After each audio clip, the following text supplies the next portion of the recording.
Everybody, welcome to Pastor Jerone TV. Like, share, subscribe. Let's watch this dude get raked over the coals as the mainstream media is showing them their Democrat fatigue. Talk about that discharge petition. You need 218 votes in the House in order to pass that. You've got 214 members. So you only need 4 House Republicans to have to sign onto it to get this passed. The idea of saying that this is a 3-year extension instead of a 1 or even 2-year extension has any potential Republicans saying, forget it, this is dead on arrival. That's the opinion of Representative Don Bacon. He's a Republican from Nebraska who has been working with the idea of potentially extending for 2 years. But 3 years, they say, is dead on arrival. So if this is something that you want to satiate, if you want to get done, you are going to need at least some Republicans to come over. Why not start with a 1-year extension or potentially even a 2-year extension? Becky Quick over here at CNBC. And look, watch the eye roll. She's fed up. You need to do something that will have bipartisan done in the past and what has not been extended. Look, Becky is tired of this. She's fed up. Look at her hand. You don't hardly ever see reporters get this animated unless they're questioning a Republican. And if you want to get something that has actually done, you need to do something that will have bipartisan. You can ask me the question. You can ask me the question. I'll provide the answer. Answer the question instead of going back. I'll provide the answer. No. I'm providing an answer in order to provide context. Watch this. Republicans have repeatedly refused. Wow. On TV, everybody. She rolled her eyes on national television. She showed her fatigue. We got to watch this in again. the context of trying to end the Trump Republican shutdown. Yeah, that's different. But I'm talking about what you have now. Let's not go back to what's done in the past and what has not been extended. If you want to get something that has actually done, you need to do something that will have bipartisan. You can ask me the question. You can ask me the question. I'll provide the answer. Answer the question instead of going back. I'll provide the answer. No. I'm providing an answer in order to provide context. Republicans have repeated. Even Yahoo News points out the fact that Becky Quick, he did, and we'll get to the part where he calls her, he says, shame on you. Annoyed CNBC host rolls her eyes during a heated exchange with Hakeem Jeffries over health care. It was a 1-year straight extension plus a multi-year process through a bipartisan commission to more permanently resolve the Affordable Care Act issue. So having that context is absolutely important, regardless of what you may think. It's important context to make me realize that I don't think you want to get a deal done. I think this is something where you'd like to see the rates go higher and allow the Republicans to hang themselves with that. Is that That's absolutely a ridiculous assertion. And really, shame on you. 3 years is not going to get passed, so what do you do? Shame on you for saying that. Because we're fighting. It's not a partisan issue. Wow. Look, I'm listen, everybody. I'm blown away. I'm blown away because they're finally waking up that these people have no answers. And some of them, and it doesn't seem like Becky has been, but some of these reporters are nothing but CIA agents, and they've been covering up for this clown show as America goes down the drain to people like Hakeem Jeffries, who's probably a high school level education. All his talking points is nothing but rehearsed, combed over, warmed over junk that he's been rehearsing for a long time. And everything goes back to the Republicans. She's fed up with this stuff. And America's fed up, should be fed up with them. That context is absolutely important, regardless of what you may think. It's important context to make me realize that I don't think you want to get a deal done. I think this is something where you'd like to see the rates go higher and allow the Republicans to hang themselves with that. Is that the answer? You don't want to get a deal done, and you want to try to use this to make the Republicans look bad when the rate goes up. She busted him. She's raking this dude over the coals.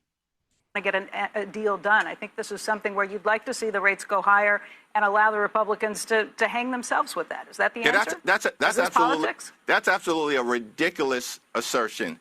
And really, shame on you. 3 years is not going to get passed, so what do you do? Shame on you for saying that. Because we're fighting. It's not a partisan issue for us.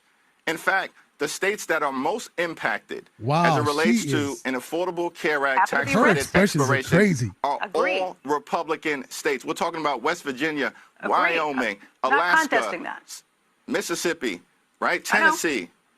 Over and over and over again, we can go through the list. That's why you probably have some Republicans who would sign on if you guys could come. You think they would do this to Obama? You think they would do this to Nancy Pelosi? And I think they're probably going to start doing it to Chuck Schumer too. Schumer is avoiding interviews like this. Only time you see Schumer is he doing a controlled press conference or he's on the House floor speaking or reading some script. He's not going to do an interview like this because they're ready to do him just like they're doing this. But they wouldn't do Nancy Pelosi like this. Come up with something that actually looks like a bipartisan deal. Listen, this is not a partisan fight for us. It's a patriotic fight. We're fighting for every constituent, even if Republicans aren't necessarily fighting for their own constituent. We want to find a bipartisan path forward. And that is what we've repeatedly indicated we want to do. Like, we want to sit down and have a reasonable discussion, find common ground to address this issue. Now, Republicans said in the House they were willing to deal with the Affordable Care Act tax credit issue after the government funding agreement was reached. Well, now the government shutdown is over, and there's still been no conversations with House Republican leaders. Mike Johnson never said that. The leader never said that. You do have Republicans, though, who wow, agree she's with calling them out. if it was actually bipartisan in nature. She is not letting them slide on anything. With House Republican leaders. Mike Johnson never said that. The leader never said that. You do have Republicans, though, who would agree with you on something if it was actually bipartisan in nature. That's what I'm trying to get at. Actually, Mike Johnson actually did say that there was always a plan to specifically deal with the expiration of the Affordable Care Act tax credits. In fact, he said that repeatedly. So I'm not sure what you're referencing. I think their plan is something that looks more like an HCA, which I'm guessing you would say is dead on arrival, too. If you wanted to set up these health care plans that are funded instead of going through the ACA, I'm assuming you would say that's dead on arrival, too, because there have been Republicans who've put that forward. Am I wrong in thinking you would not go along with that?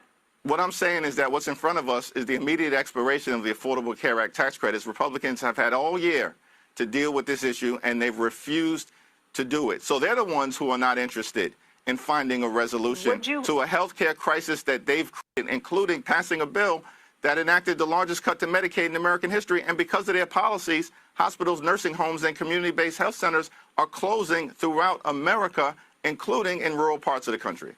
Which why it would be nice to see a one-year extension so that none of these things happen immediately and give you all time to actually try and work on bipartisan situations, rather than a 3-year extension that basically kicks it down until the next administration is here. I think both sides need to come together and find some way of getting around this that's not necessarily saying, okay, we're going to spend $350 billion to extend these tax credits without having any way of trying to get at the real problems of what is causing higher premiums, what is causing this inflationary healthcare environment to begin with. Yeah, what's interesting is that Republicans just spent trillions of dollars to provide their billionaire donors with massive tax breaks. And in that same bill, cut Medicaid by the largest amount in the history of the country, and also ripped $186 billion in nutritional assistance away from hungry children, seniors, and veterans, the largest cut to SNAP in American history. But somehow President Donald Trump's big, beautiful bill included tax cuts for Americans, middle class, lower class, waitresses, blue collar stuff. And the Democrats refused to vote in favor of it. They didn't want them to have the tax cuts, the millionaires and the billionaires. And I'm sure he's a millionaire. We can't find a dime to extend the Affordable Care Act tax credits, even for a year, because House Republican leaders have rejected a one-year extension. Rejected. That's their position, not our position. That's their position. So what I'm hearing, though, is that there is no middle ground. There is no bipartisanship.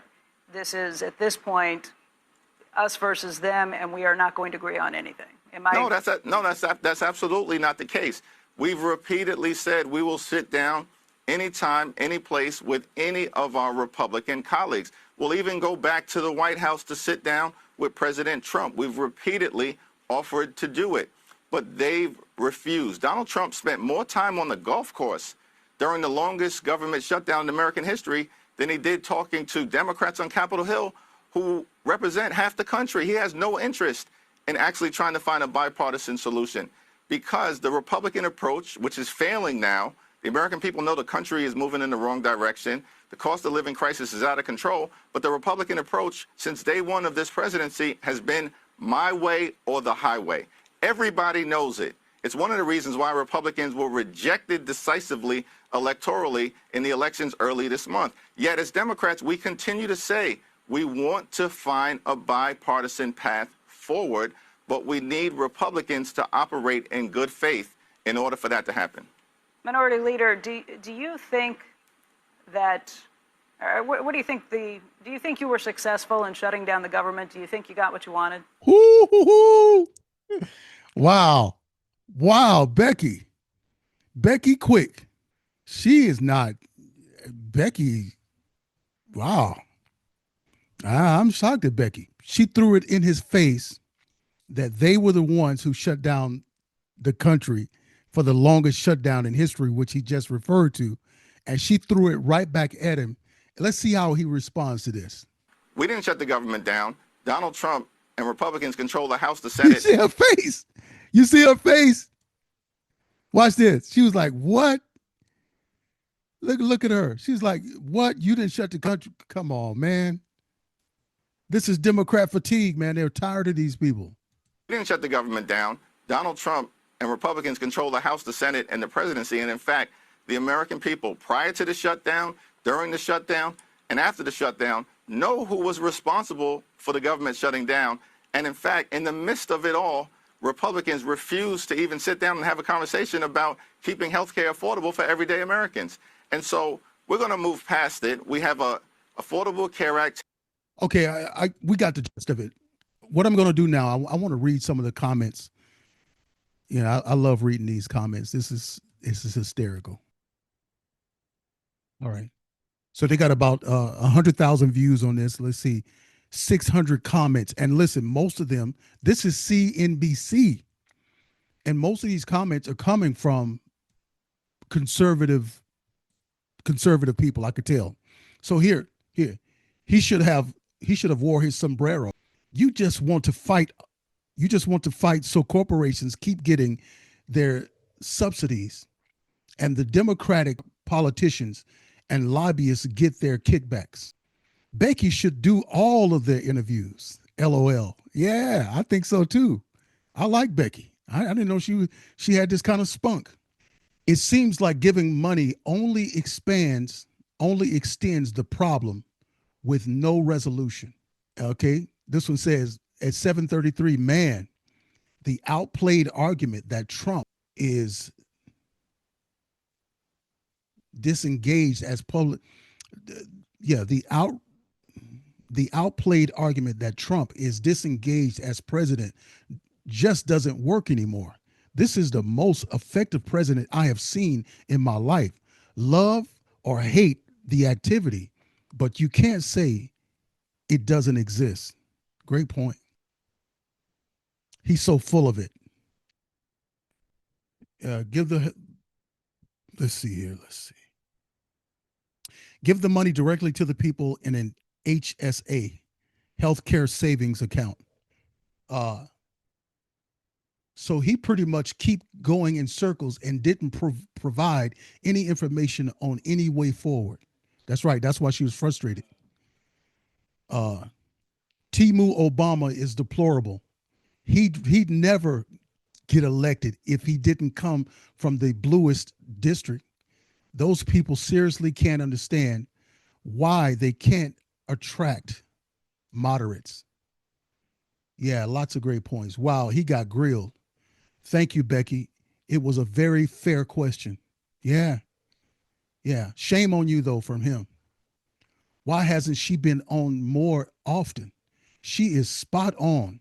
I think I like her. I love her expressions. See, that's what I'm telling you, man.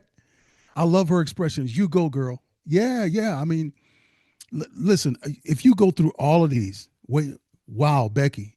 Yeah, I love this. This is what I'm talking about news. Yeah, man. This was really something. Becky, you are awesome. You call it both sides. You call it on both sides. Yeah. Becky was excellent. She said, excellent interview as always. CNBC is an example of all the other media outlets should follow. I don't agree with that, but she did a great job. Gotta love business news. No nonsense. She did a great job interviewing him. Yeah. So that's what I'm saying. I'm showing y'all. She is on point. Becky, great job. So what I'm saying is that even though this is a left-leaning, left news, the comments, all of them, basically 100, maybe 90% of them are conservative, Dumb and Dumber, Hakeem and Chuck E. Cheese.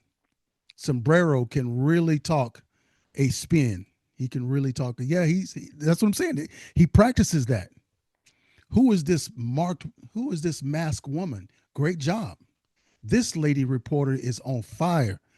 Hey, y'all, listen, I'm going to leave a clip for y'all can just watch the whole interview. I think we watched maybe 80% of it. So I'm going to just put this in the description box. That way you can check it out later. Hey, I'm Jerone Davison. Please leave a like, share, comment. Don't forget to subscribe to my channel. I'm trying to get my channel back on course. I was shut down for 4 years, and I need your help spreading the word that Pastor Jerone Davison TV is back. And thank you so much for watching this video.